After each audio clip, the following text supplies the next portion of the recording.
Welcome here to a very special wake-up call with Dan Tortora spotlight here. And we appreciate you being here on youtube.com and facebook.com, both /wakeupcall DT. I am picture in picture with one of my favorite human beings, DeAndre Smith. The coolest thing is growing up as a kid, one of my friends called me D. And I didn't think I would ever have a friend that would call me D that I would also call D. And it's just one letter. That's all it is. So you just get a "what's up, D? How you doing, D?" and back and forth. So it's good to share a nickname with one of my favorite people. Good man, good person, good coach. And he is slowly but surely going all across this country, making an impact on so many different people. And he's got that Midas touch. So with that being said, DeAndre Smith, picture in picture with me with the Colts. I'll forgive you because everybody knows how I grew up. So, I'm gonna forgive D, but how you doing, man? How's everything? D is great. I appreciate you having me on, and I can respect the guy that he wants to support his team. The last organization that I was with, obviously you were at that game, and it didn't work out too well for you guys, but it's still all good. Yeah, and then my team made the playoffs, and some teams didn't. So there you go. True. There you go. There you go. Now, so it turned out good when it was all said and done. And I finally, in order to get the gear I was promised about 5 years ago, I had to physically fly to Florida, walk to DeAndre in the stadium that I know all too well for 12 years at the time. So I had to fly to Florida, walk all the way to the other side, to the visitor side, walk out, go to the bus. So I made it as easy as I possibly could. Basically going to DeAndre's front doorstep is what it felt like. But I got my gear. Pretty much. No, that's exactly right. And that is actually what happened. So you were pretty accurate in what you remember about that whole deal. And here's the thing now. Do I get Colts gear knowing that y'all are in my division? I don't know. I don't know because I don't know what you'll do to that Colts gear when I'm not around. So we have to wait and see on that one. If it comes from you, it's going to be treated right. That's how it is. Right. Because it's from DeAndre. So it has a different. Put it to you like this: if you got me Boston Red Sox gear and it came from you, it would be put in a nice like shadow box in the corner. But if I got it from somebody else, I don't know. No, I got you. That's fair. That's fair. So we might have to we can take care of you. And you might actually be at the game. We might have to repeat that whole process again. Yeah, I'm gonna have to. This is the thing. I think you should walk to me now because DeAndre's like, yeah, I'm outside I'm by this pole and I'm by the bus and I'm walking like 13 miles. And then I'm telling all these people I was like, I'm going to see, and they're kind of looking at me. I was like, yeah, I'm going to the visit inside. Don't ask me questions. One of my family members is over there. I'm trying to see D. So no, you made it happen. So no, it was good to see you last season for sure, man. So I appreciate you coming to holler at me. Absolutely. It's been a long time. Can you believe that we have been friends for more than a decade? They say time flies, when you're having fun. Yeah. And it is hard to believe that it's been that long. But I definitely remember the first time in the team room up top when we were all introduced as new staff members at Syracuse. So, but, it's one of those first encounters that stayed true for over a decade. So that's probably the coolest thing about the whole situation. Yeah, it is. And back then you had a goatee. I did not. So I talked to Joe Adam. He was supposed to be the deciding vote. And I said, Joe, you got a goatee. I've got a goatee. DeAndre Smith's got a goatee. Where are we at? And he's like, you know what, Dan? He said, no disrespect, but he said, DeAndre's got the best style out of all of us. We're just trying to be like DeAndre. So he said that I had to concede it to your goatee. So I want to get your answer. Are you going to pick yourself? Or are you going to pick me or Joe? Well, you know what? I thought if I'm gonna be honest, I always thought Joe had a strong goatee. Okay. I really did. And And unfortunately, mine has gotten a lot more gray than it used to be. So, yeah, I would go Joe. Okay. I would go myself. I can't give you. You can't be number two. You're gonna have to be number three. You still the young guy. Still the young guy. Joe didn't even consider me. You put me third. I'm gonna vote for myself. I got to give myself a vote. There you go. There you go. I got to There show. you go. I got to show up on the board somewhere. So DeAndre Smith here with me on Wake Up Call with Dan Tortora. Last time we talked, you were with the Giants, and I had made the statement that, and I got to do the exclusive thanks to you. And I made the statement, and I was actually down in Florida, that you make non-household names household names. So if anybody was gonna make Saquon Barkley, who was a household name, look like himself again, it was gonna be you. And literally, without question, you made my words come true. You and Saquon working together. I appreciate that. Gave me that real prediction to life because Saquon leading the country in rushing yards, looked very much like himself, had himself a wonderful season. So I'd love for you to reflect upon that before we get into the Colts and just what it was like to be with the Giants for a season and to make your friend here look like I made a good prediction. Well, first of all, it was great foreshadowing on your part. So I appreciate that for sure.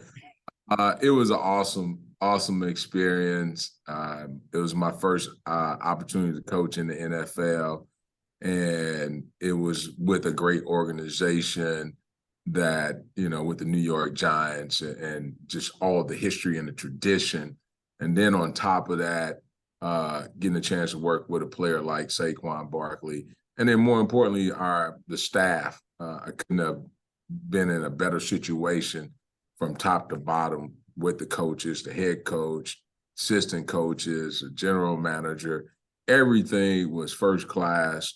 And it made that transition from college to the NFL so much easier for me.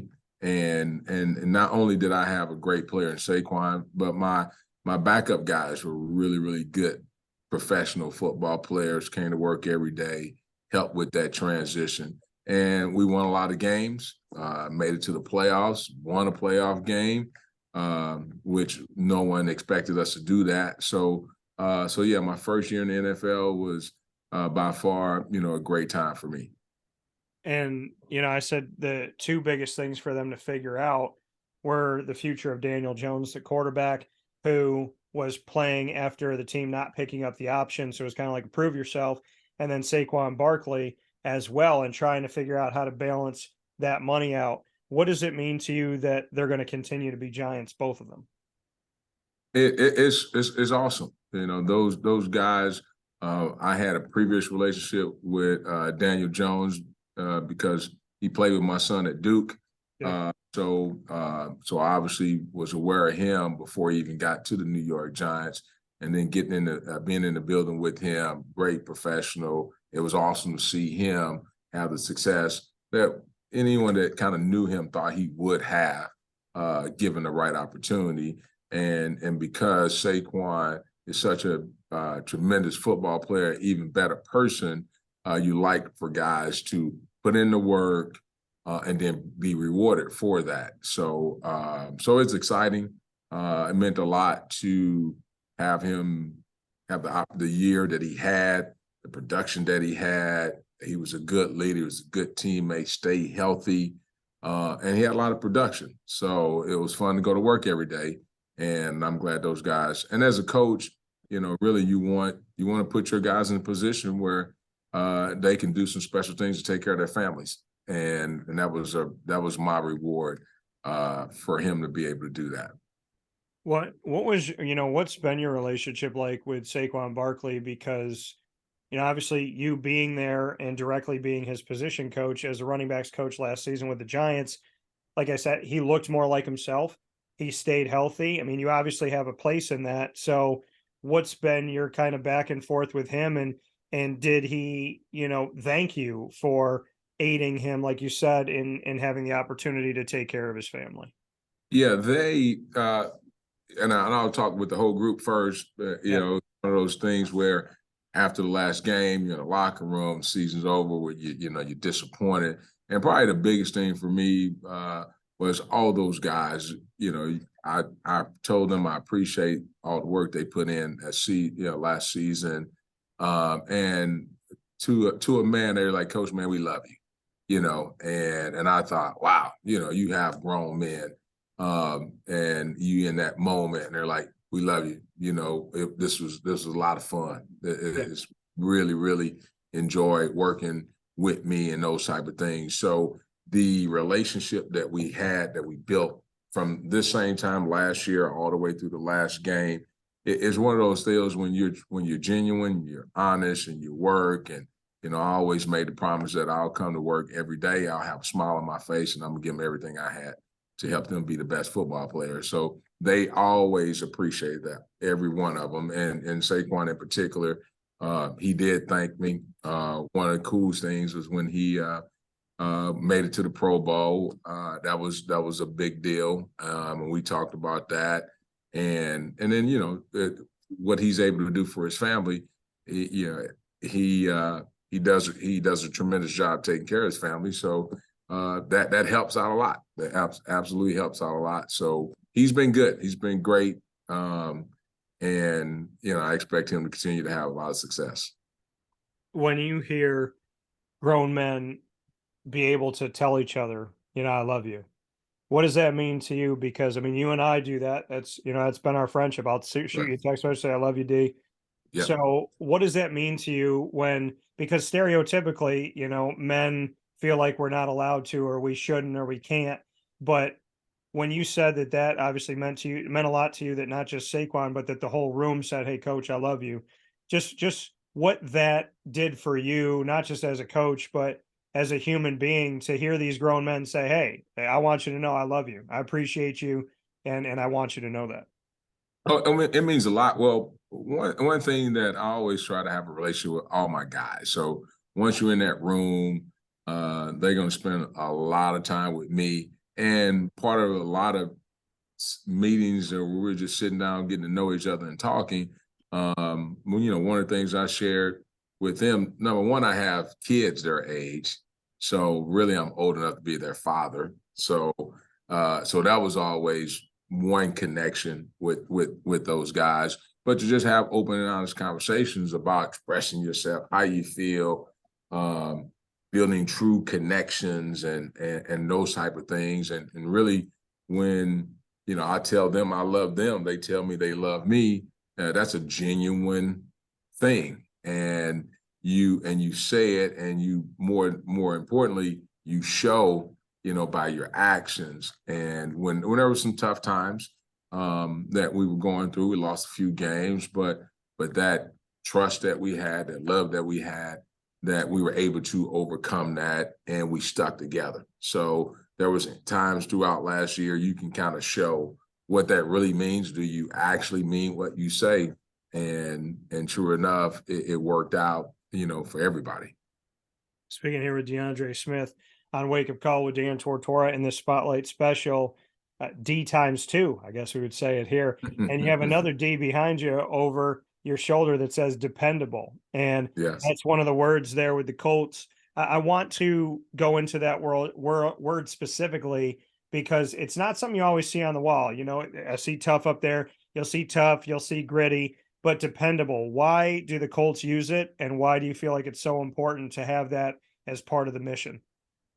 Yeah, well, actually, that's my personal mission right there. That's your personal, okay, all right. That's my personal mission, mission for my backs, and being, smart, tough, and dependable. Well, this game at this level, you have to protect the quarterback, and then you gotta do your job, and you gotta do it at a high level. And dependability is utmost importance. That you know what you're doing. Then you can go out there and execute when you're asked to execute, and you do it at a high level. So being dependable, knowing what to do and how to do it, and then actually going to do it, that's number one for me. And I always try to have more than one guy, not just be dependent on just one. And if the next guy goes in and Like in our case last year with Matt Breida, did an unbelievable job. And I remember we played Green Bay in London. Saquon went down for a little bit, and I had to go with Matt Breida and Gary Brightwell. And that was the first time Gary Brightwell scored an NFL touchdown. But I had all the trust in the world for him that we give him the ball on the goal line, he was going to get me 1 yard. And he did. And that really took him where he was getting more reps and things like that. So just, doing your job and knowing how to do your job is absolutely key. And for you, like you said, you have that running back in the case of the Giants, Saquon Barkley, that people know internationally, now with the Colts, Jonathan Taylor, but that you need more than one guy that's going to be able to step up, and that trust that you build.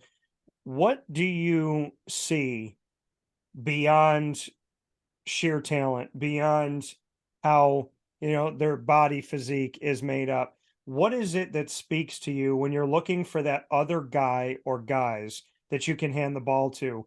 What are you looking for that you can almost kind of x-ray vision through them and see? What is that? Yeah, it's communication, getting to know that individual. I almost force you to have to be able to communicate with me, and allow me to get to know who you are to your core. So that's one of the ways that I can kind of develop a relationship with a football player, is being able to communicate with them. And then when you have these conversations and you share with them, hey, my door is always open. You can come talk to me about any and everything. And then when they start showing those signs of doing that, that gives me the opportunity to really get to know them. And then that's when you build the trust. And that's when you find out who they are. And along with that, when they're asked to do things, do their job, we had a great day today at practice, and the young guys went out there and they executed, and it's like, but we spent time together, and I knew I can trust them. And when it was time to go out there, it's like, hey, go out there and execute, and they did it, and they feel good, I feel good, and it's something that we can continue to build on. But communication is absolutely key for me, and that's how I get to know my guys. And you talk about communication and the importance of that. Brian Daboll giving you an opportunity with the Giants. You and I spoke off the air that obviously you had a contract, and the opportunity opened for the Colts.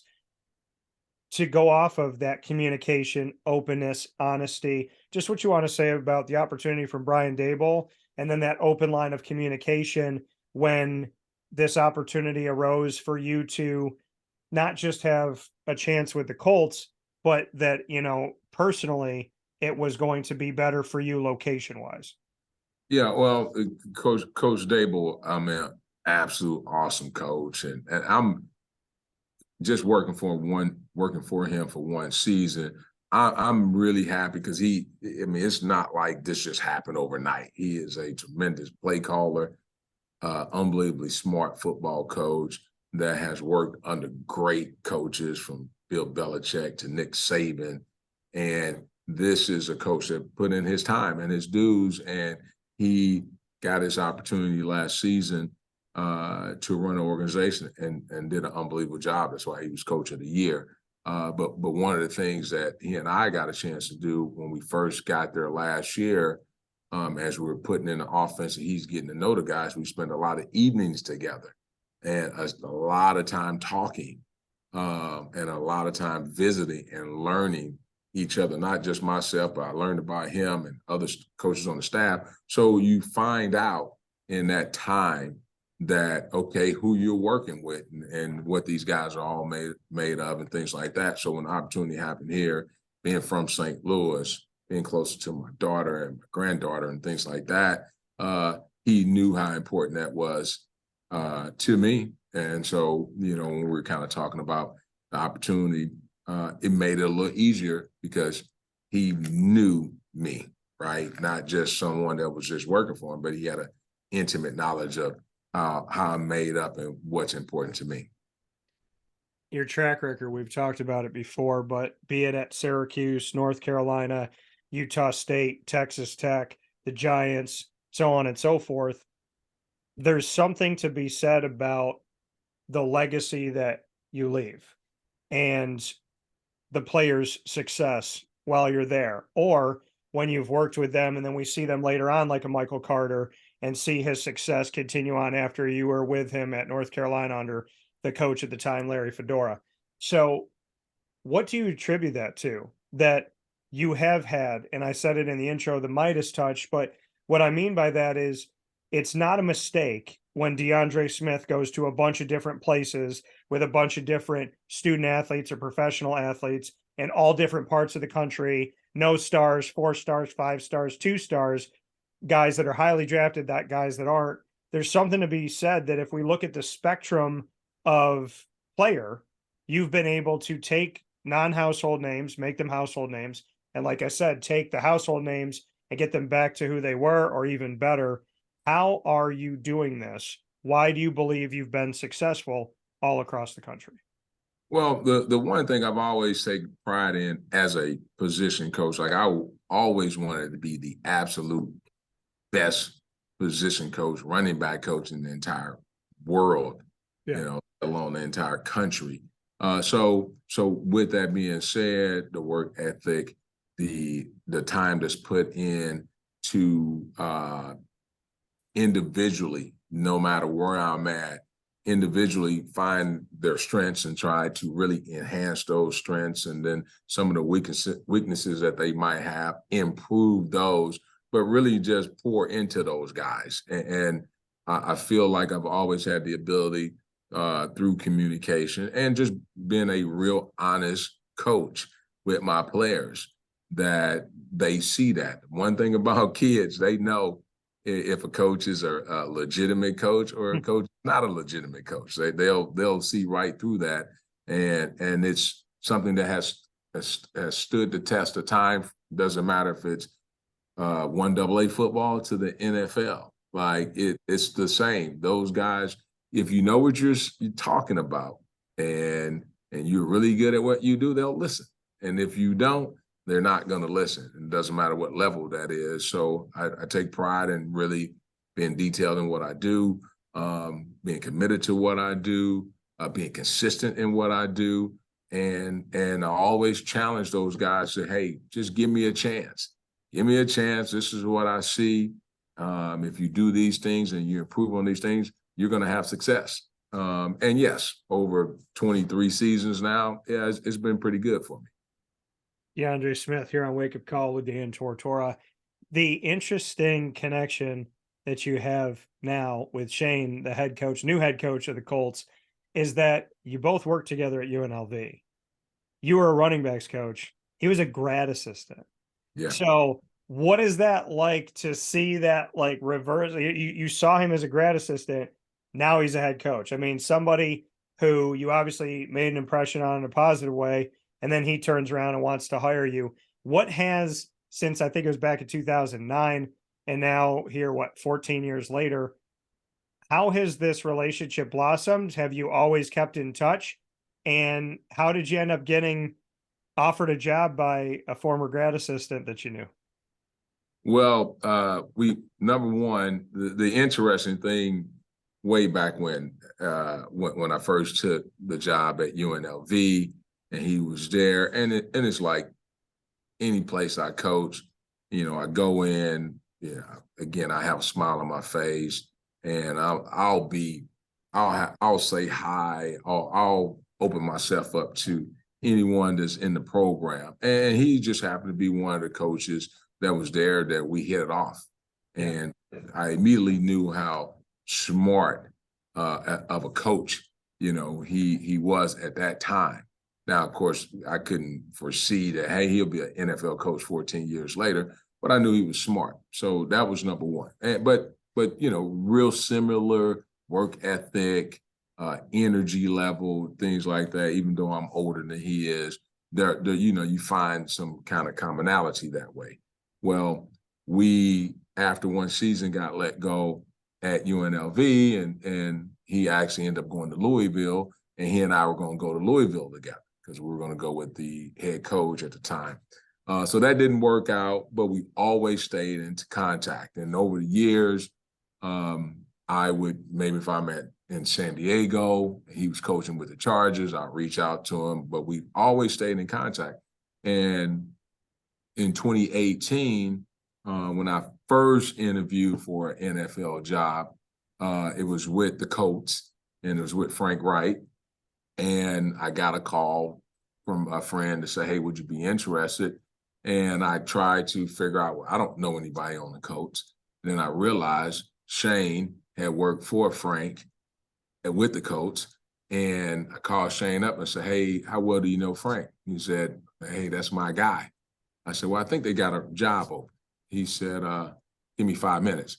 And called me back 5 minutes later and said, hey, Frank, he's going to call you right now. So with the respect that Frank had for Shane, Frank called me and flew me out the next day to interview for the job in 2018. And now, obviously, I didn't get the job, but what that did, they set the thing in motion where Nick Sirianni was the offensive coordinator here with the Colts. He obviously was in on the interview. He gets a job with the Eagles. He brings in Shane, and he's like, hey, you're a guy, interview with the coach. He did a great job, so on and so forth. So our friendship, our relationship it's been sustainable for almost 15 years. And I'm really, he's a tremendous football coach, detailed. One thing I learned is you can always learn. And so I'm soaking this all in. I'm enjoying every little detail, nuance that you can possibly have as a coach, and learning from him. And it's kind of cool. I might take it as, wow, it's really good to see a good friend get this opportunity. And of course, I want him to succeed. That's going to be important for me, that he does have success. And right now we're off to a great start. Yeah, and it also goes to show that, like you said, when you are who you say you are and you work your craft and you love it and you live it and you're consistent, that eventually it does come back around, that those relationships you build come back around. And it's funny because as I'm sitting here today, what I keep hearing in my ear is what people say to me. They're like, gosh, I was like, how does DeAndre, when he's out there on the recruiting trail and this and that, like, why do people like when you were in college? And they said, he's always smiling. He's always smiling, and he treats you like you matter, and he comes right up to you and he cares about you. And, I would be wrong to have you here on the show and not say to people out there, if you don't think it matters how you treat people, if you don't think it matters that you smile, that you're positive, that as much pain as you're going through, that you put that away and you put on, the best face that you can and go out there and fight for what you want, that you do what you love what you do, you're genuine, you're honest, you work hard, you seek to get better, you take constructive criticism. DeAndre Smith, if you put all that in a pot, I feel like this is why opportunities keep coming, because of who you are, what you do, how you do it, and how you make, more than anything else in business. I know this, it's how you make people feel. And I think that is the difference maker. Absolutely. The one thing, and I've gotten this, a similar question when you talk in regards to Shane being a graduate assistant, and it's like, oh, what if you were not one of those coaches that would say, hey, go get my dry cleaning and get coffee and all those things. I was like, well, that wouldn't make any sense. That's not even who I am. So that would never happen. But I do know that, if that experience was not a positive experience, then 15, 14 years later, I can't say, hey, Shane, you remember we were coaching together at UNLV? Man, I love the opportunity to coach with you, and be like, hey, who are you? Because I remember back then you did not treat me very well. So you don't know when those opportunities, and really at that time, me being who I am and our relationship had nothing to do with, oh, what will I get out of this? And it could be the same for him too, where I didn't obviously see him every year, but we stayed in contact. And it's amazing how one season built something that was sustainable for 14 years. But he's a great guy, and I do the best I can, and I'm honest, and I do enjoy what I do. I'm a blessed individual. I'll be 55 years old. And if you told me I have a 24-year career in coaching college and pro football, I would have never believed that. So I'm enjoying it. It's getting better and better every day. So I'm going to keep going as long as somebody will let me do it. Why is Shane the right coach for the Colts, and why do you really believe he's going to be successful? Well, number one, he is so smart.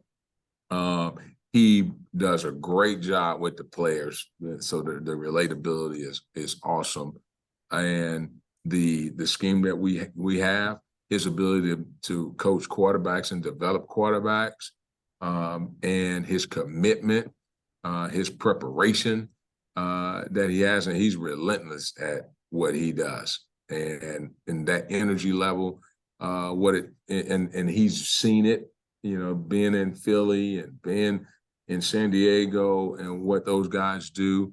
It's really, really something that I'm like, hey, this is going to work out well for him. And so I'm fired up just to see it all be right here, have a front row seat. There's a lot of cool things coming up for the Colts this season. When I look at this roster here with DeAndre Smith on Wake Up Call with Dan Tortora, Jonathan Taylor, we will talk about in a moment, because you said it's got to be more than one guy. Here's how small the world is. You look at Brian Daboll. Where was he before he was with the Giants? With the Bills. He was an offensive coordinator. Who was he coaching? Zach Moss. You end up working with Brian Daboll. Now you're running backs coach with the Colts. Who did they pick up? Zach Moss. So yes. Zach Moss, Deion Jackson, Jake Funk and the crew, beyond Jonathan Taylor, because we'll get to him in a minute. What can you say about the stable of running backs and their skill sets in Indianapolis? Yeah, I'm excited. You brought up Zach Moss, and when we got to New York, a lot of film that we had to watch to implement the offense in New York, where there's a lot of Zach. So I got a chance to, as I'm putting in the offense, seeing a lot of things that he was doing with Buffalo, and I watched him when he was at University of Utah. So I was very familiar with him. When I got here, he's a professional. He really carries himself, doesn't say a whole lot, just comes to work, does his job at a very high level, and he's very efficient in what he does. So he's been an absolute treat. Funk, Jake Funk is, again, I knew of him while he was at Maryland, did a great job. And again, of course, Deion is another Duke guy. And so I was able to kind of follow what he does. And all of them tremendous guys. They do some different things. Deion is a big, fast guy. Like I say, Zach is a pro. He is a efficient, downhill, understands the game, very, very intelligent, very dependable, that he's going to have a lot of success. And then Jake is actually was on with the Rams and won a Super Bowl. So he has that kind of experience there. Very conscientious, extremely hard worker as well. So I got great competition, which it makes it really easy to come to work every day.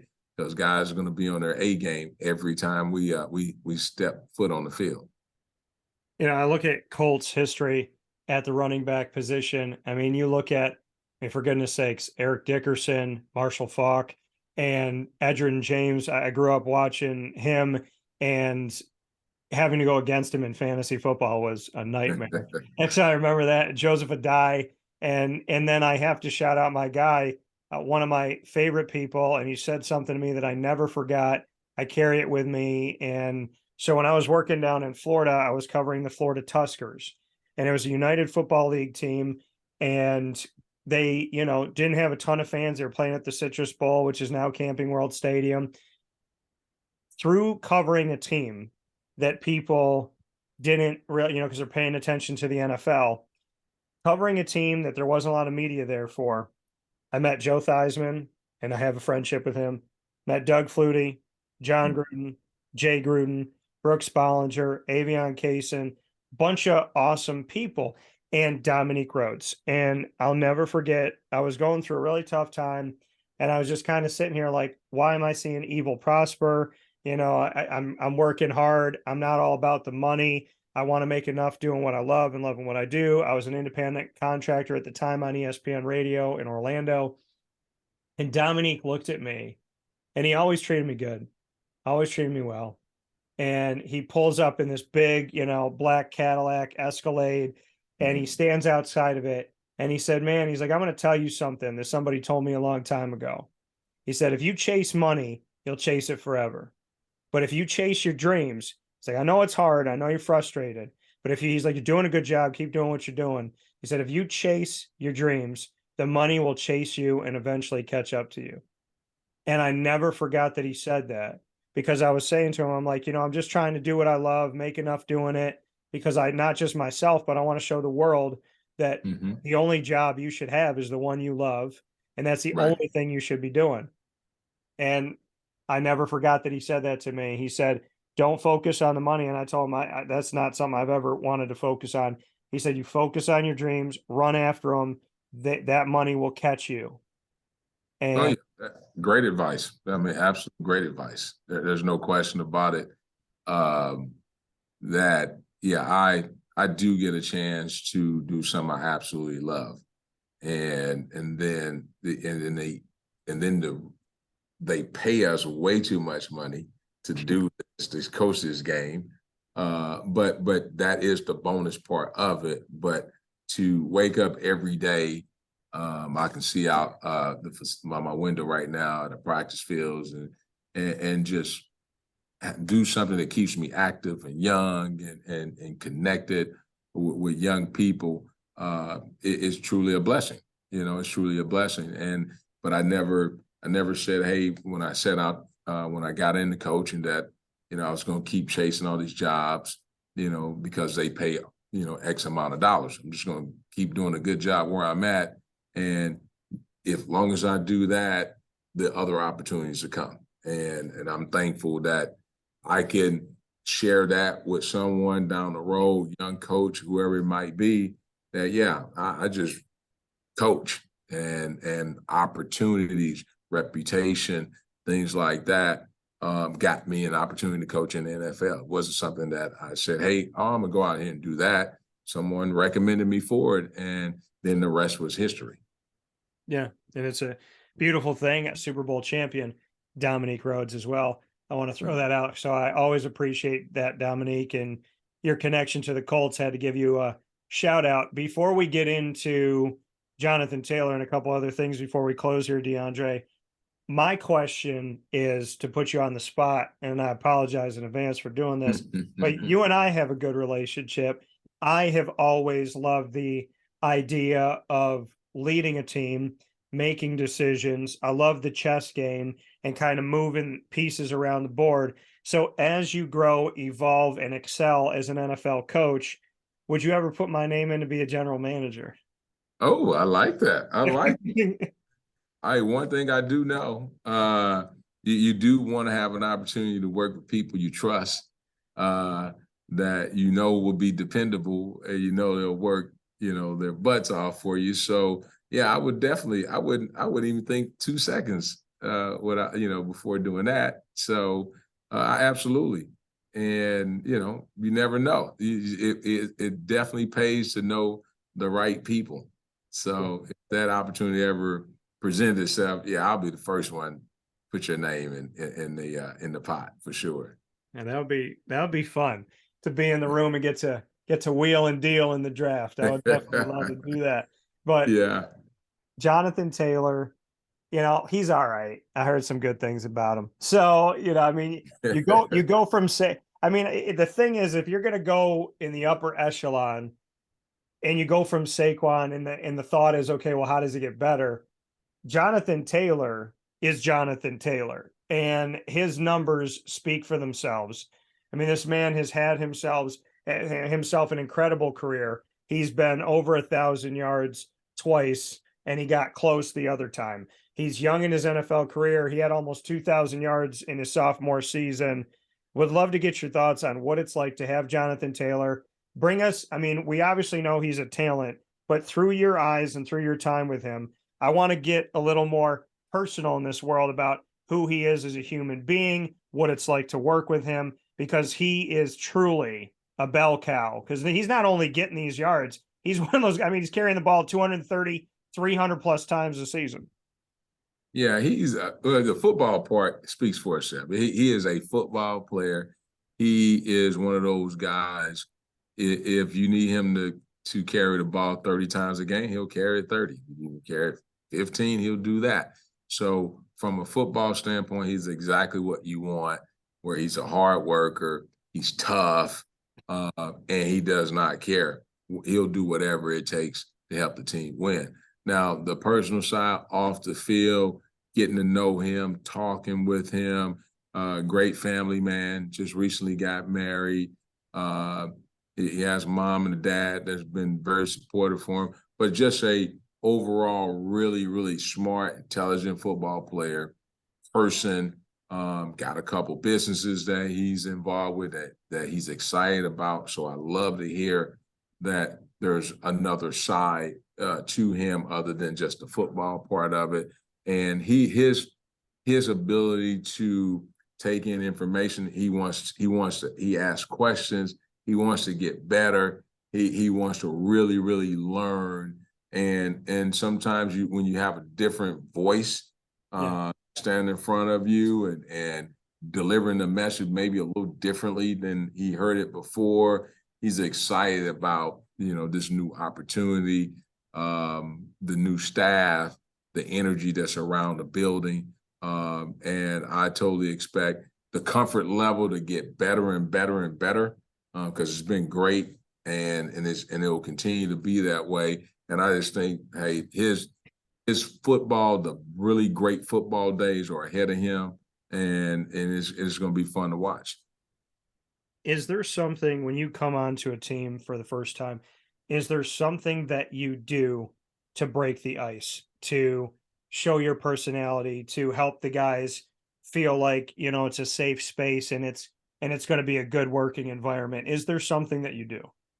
Yeah, usually the first position meeting for sure. When we have those, I really, again, I'm a smile, and I just kind of give them, okay, here's the deal. I'm a smile. I'm gonna have a smile on my face every day.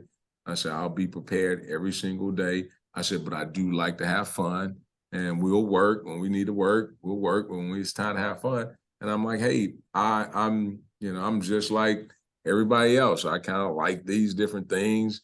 The one thing that I found over my career is fashion helps bridge the gap. And that fashion is kind of important to me. I have a lot of shoes. And the one connector with all, especially these young guys, is what's on my feet. So they'll kind of watch as most people do. You come in, they looking you up and down. They see my feet. They're like, oh, okay, Coach Smith with the Jordan 1s on. And then the next day, they're like, oh, you got the 10s. Oh, you have the 3s. And then before you know it, like, okay, we think this coach, he might have a little something to him. So that usually kind of helps. And every now and again, my St. Louis accent might come out and a word might sound a little funny to them. And then that'll spark another conversation.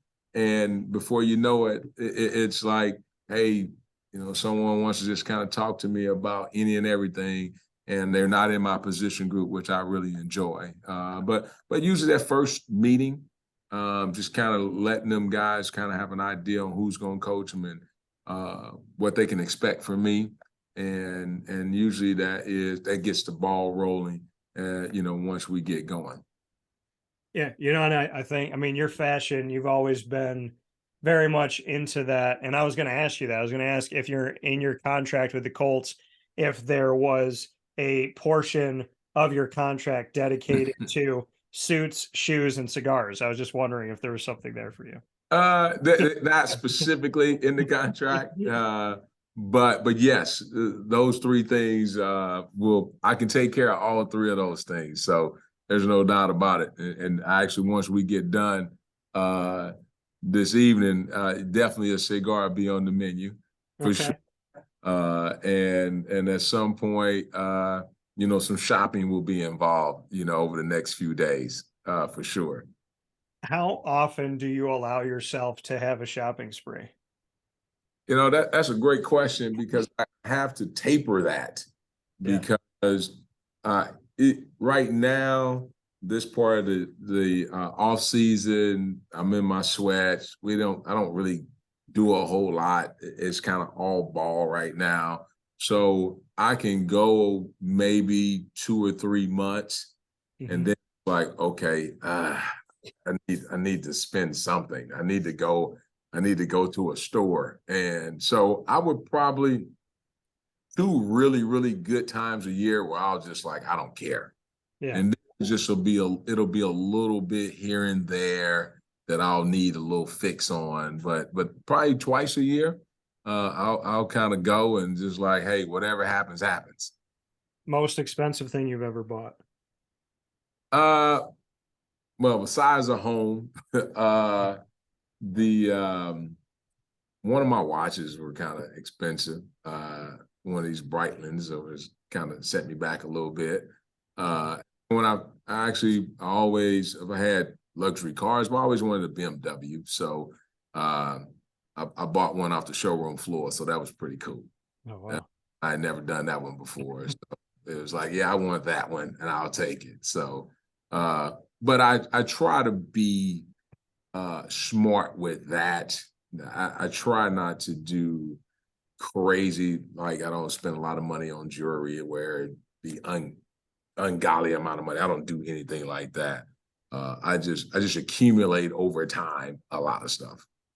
Yeah, I think I have too. If people have seen my studio, my office is insane. But it's funny because I was showing somebody, I was on FaceTime and they had never seen my house, and I was showing them through, and they said, and nobody had ever said this to me like this. They were like, everything in your house has meaning.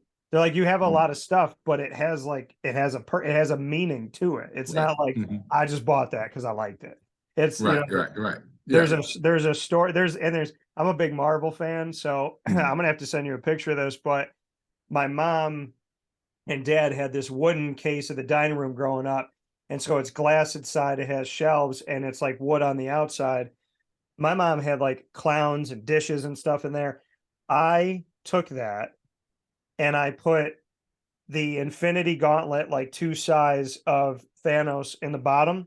And then I put the relics that all of the stones came in, like the Eye of Agamotto, the Ether. What else did I have? The Tesseract and the Orb from Guardians of the Galaxy. So when you come and you see that, it looks like a trophy case of Infinity Stones, which is right. I don't think anybody's got. I mean, I feel very confident that you can't walk in anybody else's house and see exactly that. Now, I bet you that is a true statement for sure. But yeah, so I do same way. Try to have things with a purpose, or for a purpose, as opposed to just randomly going out and doing things. And when you have grandkids now or a grandchild, so a lot of focus now goes from me to her. So that's kind of where I'm at now. I've been there, done that with a lot of stuff. I got enough now where I'm good. And coming from DeAndre Smith. 2 final notes. The first one being Anthony Richardson coming onto this team. I predicted that this would be the 4th overall pick, so I'm happy that the Colts made me right on this one. Anthony Richardson, crazy talent. We know that he could get the ball out. I don't think I've ever seen somebody do a pump fake in the air, spin around, and then throw the ball. So, Anthony Richardson is a talent. What some people may not know about one of my good buddies here, DeAndre Smith, is that as good as you have been in training running backs, you were not a running back in college. You were a quarterback in college. And so to go back and look at this Missouri State, a triple option offense, and you are the offensive player of the decade, which is incredible. Consensus Division I AA All-American as a senior. And you threw for 4,080 yards, 18 touchdowns, and 2,276 rushing yards and 40 touchdowns. And you're in Missouri State's Athletics Hall of Fame, and your jersey, which was number 1, has been retired. So, number 1, let's reflect on your history as a quarterback. And secondly, being a former quarterback, why is Anthony Richardson a good fit? Well, my career, when you start, you start rounding off those stats and things like that. At the time, I've always been a quarterback, since the very day I started playing football. So I've always been that.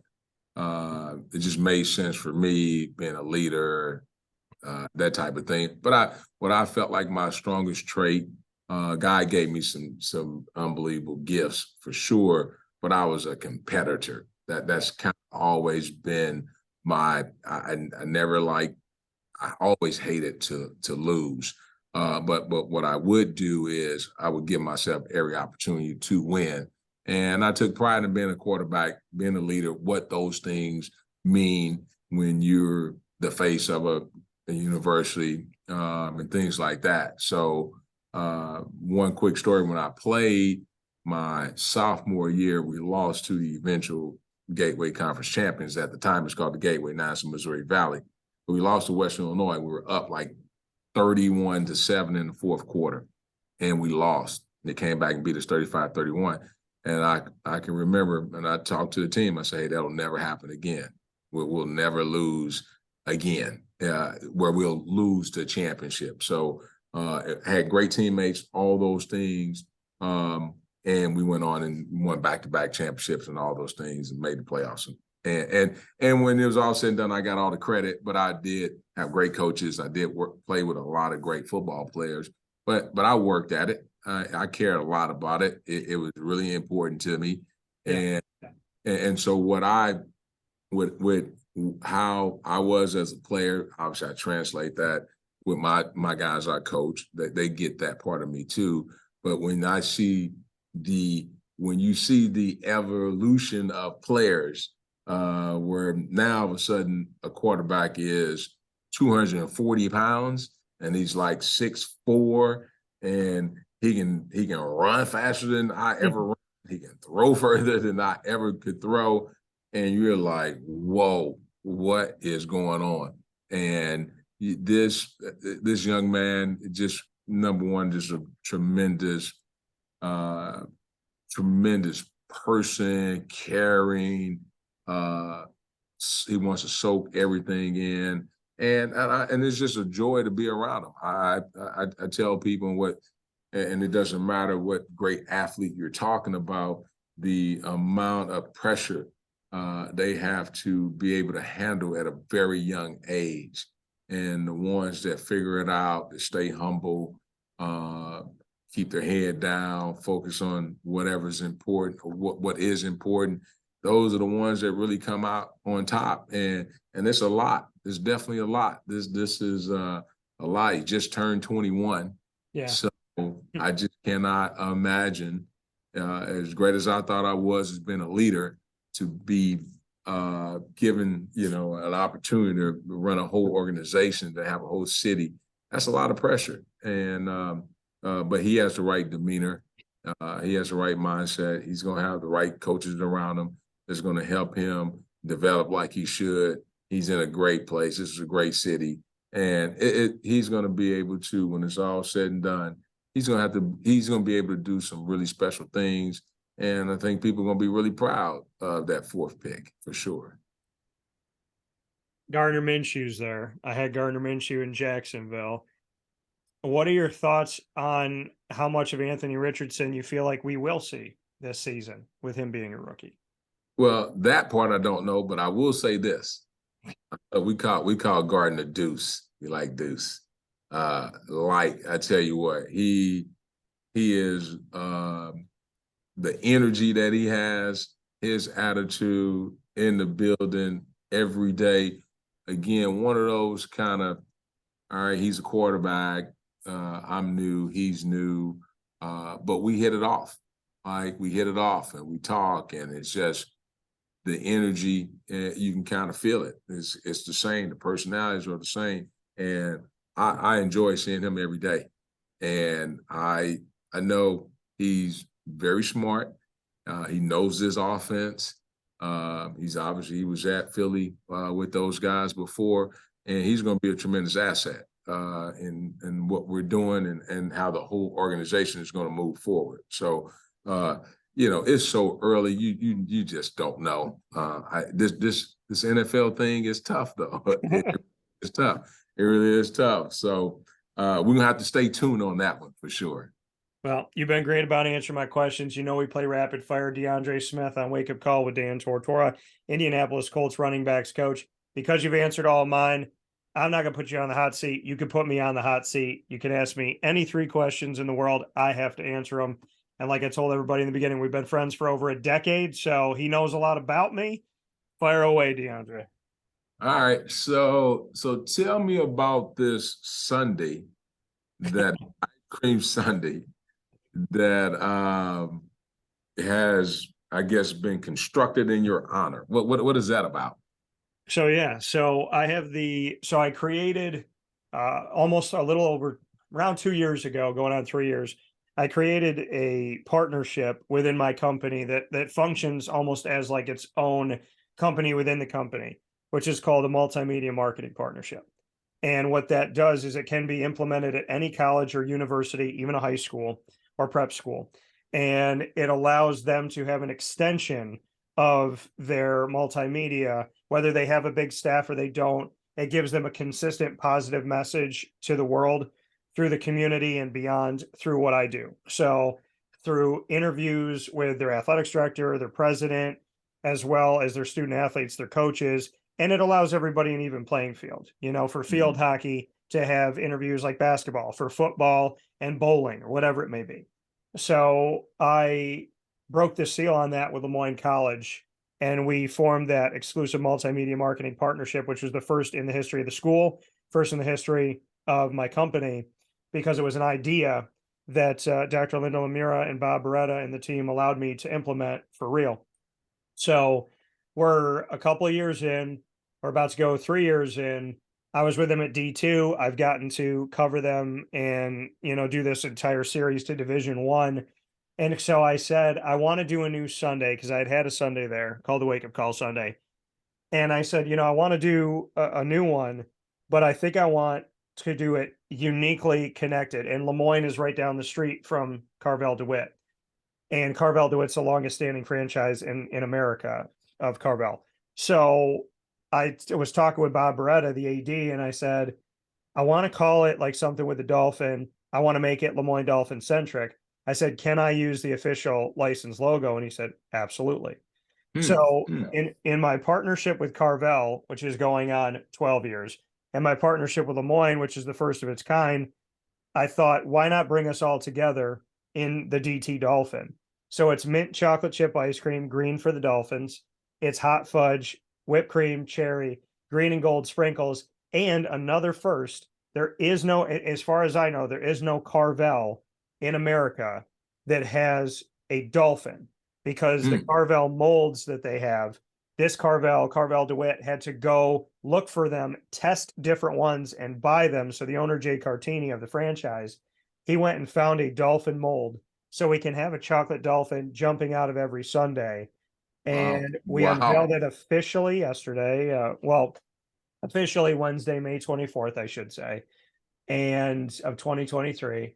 It's now on the menu daily. So now at the oldest Carvel franchise, for the first time ever, there's a Lemoyne Dolphins Sunday. It's named after me, with the DT Dolphin. It's the first dolphin mold in Carvel history, I believe. And it links three companies, my company, Lemoyne, and Carvel DeWitt. So I'm very honored. I'm very privileged. And we got to taste test it and got a huge, awesome response. So that was really cool. Oh, well, that's big time. So I actually have to come to Syracuse now.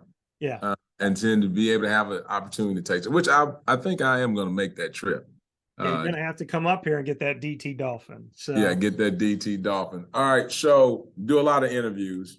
Yeah. And and I've seen this over the years. So who are your top 5 interviewees that you've had over your career that you're like, man, this is really, and the next one is whoever those people that you were excited about, after the interview, did they turn you off? Or, and you don't have to give names, but if that has ever happened.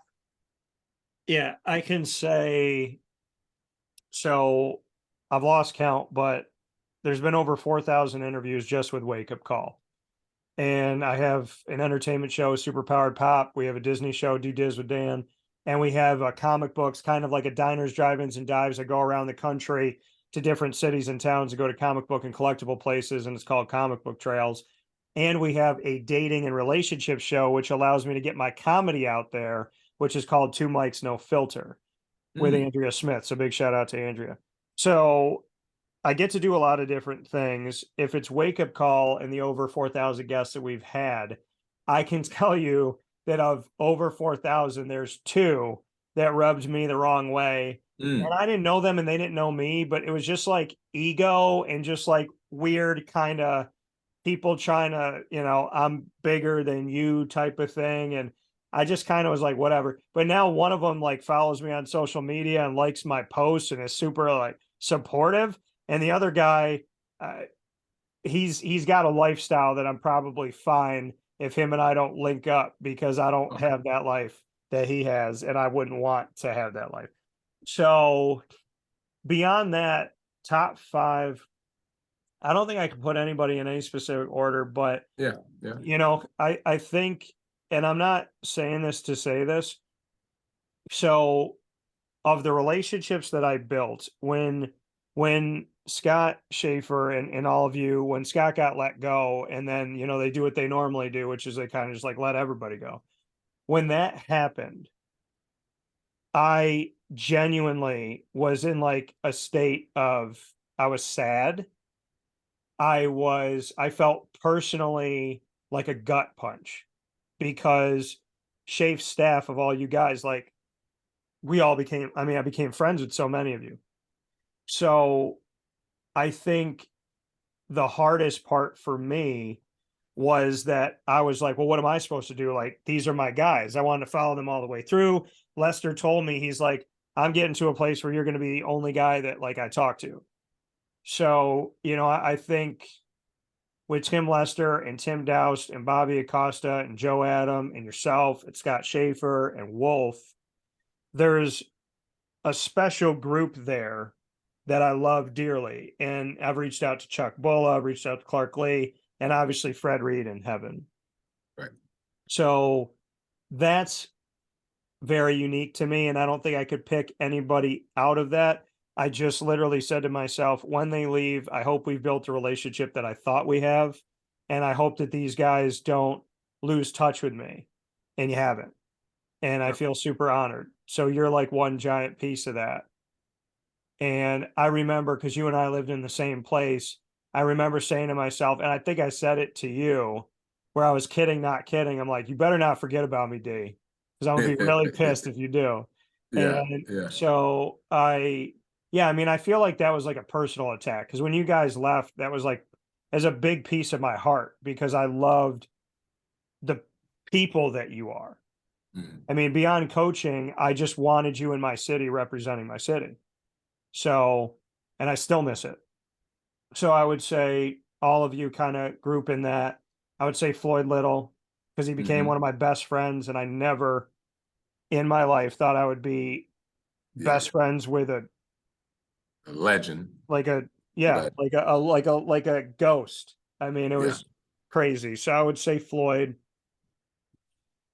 I would probably, so hard. I would probably say, and I interview so many high school students and college student athletes, and they're every one of them just like moves me. And I do a series with Chick-fil-A called The Light Between Us and then North Country Spotlight, and they always boost my faith. It's like a gas tank for like my faith. So I think I'd have to put them in there. But I would say I'd probably say Fred Kent, the West Genesee boys basketball head coach, because I gave him my word, both of them. Stafford Spreeder, who was the girls coach at West Genesee at the time. I said, if y'all get to the postseason states, I will be there. I left the ACC tournament before the semifinal round. Left the semifinals, left the championship, flew home, got to the Syracuse airport, got in my car, drove to Binghamton for the boys, came home, drove to Albany, drove back to Binghamton, then woke up, drove to Albany again, drove home. And when the boys won their only state title they've ever won in Class AA, when they won, Fred Kent put his arm. Well, first and foremost, he introduced me to his family, and it made me feel really special the way that he did it. And then when they won the championship, we were standing on the court, and I said, "You got a second for me, coach?" He put his arm around me. We walked over midcourt, over half court, and he said to me, I said, "Congratulations on your championship." And he said, "You too." And I said, "What are you talking about?" I was like, "I'm not on this team." He said, "You've been with us from the beginning. This is just as much your championship as it is ours. Congratulations." Like he said, and he hit my chest and he said, like, you're part of this family. Like, if you feel like you are, it's because you are. Wow. So, and I never got to win a basketball championship like that. So that was cool. And then if I had to pick my last one, I guess I would say, oh man, this is tough. I would probably, if it was Wake Up Call, it was just sports related, I'd probably say, I mentioned him before, but not just interviewing him, but like I consider him a friend. Like, we genuinely text each other. He's really good about getting back to me. And I think it's insane, Joe Theismann. Like, that's nuts to me. I mean, the things that he does and that he says, and his kindness, and I mean, he genuinely treats me like a friend, and it's Joe Theismann. So, and he's such a humble guy, such a nice guy. I asked him to help somebody out who was going through cancer, and I said, "Can you send something to be auctioned off to help him pay his bills?" He sent me a full blown like game worn jersey, signed, like a couple footballs, all kinds of stuff. And he's just an incredible human being. He's super, super nice. And yeah, I mean, I think it's crazy when I text Joe that he'll like text me back like almost right away. So, that's a guy who hasn't forgot who he was. So I know that's a long answer, but no, that's great. There's a lot of them. No, I think what happens if you have to sit and you think, and when you talk about over 4,000, people, it's just a good way to reflect on just what you've done in your career, and then a lot more positive than would be negative encounters that you have. I think it's always kind of cool to kind of, which for me personally, reflect on some things, and that keeps helping me motivate to keep doing, because you're on the right path, you're doing the right thing, you're really interacting with really good people, and that's why you got the longevity that you have. So that was that question. That was the reason why I asked, just to kind of, hey, you just think about what you're doing, how you've been doing it, and just keep on doing it, So there you go. There you go. Crazy thing about this, as of July of this year, July 20th, my company will be 11 years old. And as of November of this year, I will have been a broadcaster for 20 of my 38 years on this earth at that time. Wow. I'll have turned 38. Right. Wow. Congrats. That's nuts. That is 20 years. That doesn't even make sense. That's awesome. That's awesome. Well, keep doing your thing, my friend, and enjoy the weekend and good health and friends. And of course, if you need anything from me, all you gotta do is hit me up. I know that, and DeAndre, I know I can't, I can't say it enough, because I don't think words do it justice. But you are one of the, and you asking me that question, the timing of it and the reason why you asked it, is like God through you was like, hey man, I know you need to think and reflect and feel this, and I'm going to send it through somebody you love that you're going to listen to, and it's going to create a special moment. And you did that for me. And D, I mean, I'm not saying it because we're on screen. I mean, that's not why. Your love and your friendship and the way you treat me, it is a constant reminder on every day where the internet's messed up, or this feed isn't working, or the computer's overheating, or I don't feel good, or I got to drive here, or somebody doesn't respect me, or the media acts like I don't belong, or a business partnership goes south, or anything that happens. And I know that none of it was because I didn't give my all. And I'm sitting there going, why me? Why me? Why me? And then I talk to you, and it's like you genuinely see me for exactly who I am. And it always reminds me that somewhere, someplace, somehow, through all of this adversity and everything in and out of my control, that somebody's like, hey man, just keep doing it. I see it. I appreciate it. You're doing it right. You got this. And I don't think you know how big the you got this is when it comes from you. No, well, I appreciate you saying that, but that's what it is. You know, everything happens for a reason. I believe that, and I definitely know God is in control. So yeah. We do have those moments, and we question it sometimes, but he knows what's going on for sure, and he'll never give us more than what we can handle. So no, no, man, you keep doing your thing. You're gonna be okay. Like I said, even if it might not seem like it, but you've always been that way. You do have the right demeanor. You know how to treat people. Again, that's why if I can find a way to be able to visit with you, I'm always do it. That, you know, and now you got over a decade of evidence with that. So I'm gonna keep being who I am. You keep being who you are. That's going to be good enough for both of us, for sure. There's a reason why two people have the same nickname. We're about to change the world, and we already have.